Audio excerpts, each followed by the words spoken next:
ఈ మధ్య రోబోటిక్ సర్జరీలు అలాగే 3D ప్రింటెడ్ ఇంప్లాంట్స్ ఇవి నిజంగా సక్సెస్ రేట్ ఎంత ఉంది వీటి విషయాల్లో? సక్సెస్ రేట్ ఆల్మోస్ట్ సిమిలర్ ఉంటుందండి.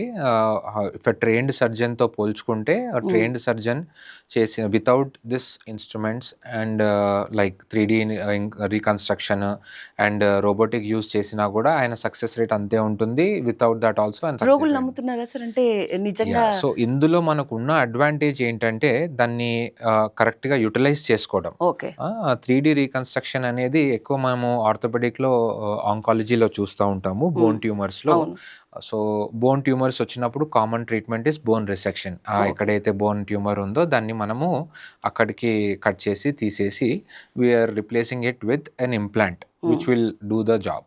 ఓకే. సో అలాంటప్పుడు ఏమవుతుందంటే మనము బ్లైండ్‌గా వెళ్ళకుండా ముందే దాన్ని ప్లాన్ చేస్తూ ఈ 3D రీకన్‌స్ట్రక్షన్ అనేది ఎంఆర్ఐ, సీటీ ఇమేజెస్‌ని క్యాప్చర్ చేసుకొని లెంత్ ఆఫ్ ద బోను, దాని width of the bone, shape అన్నీ కూడా అది క్యాప్చర్ చేసుకుంటుంది.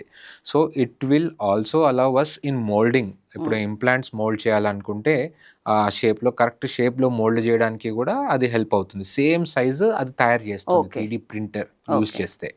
సో అలాగే ఏ ఇంప్లాంట్ సైజ్ లోపల పట్టాలనేది కూడా అది ముందే క్యాప్చర్ చేస్తుంది. మనం ముందే ప్రిపేర్డ్‌గా ఉండొచ్చు.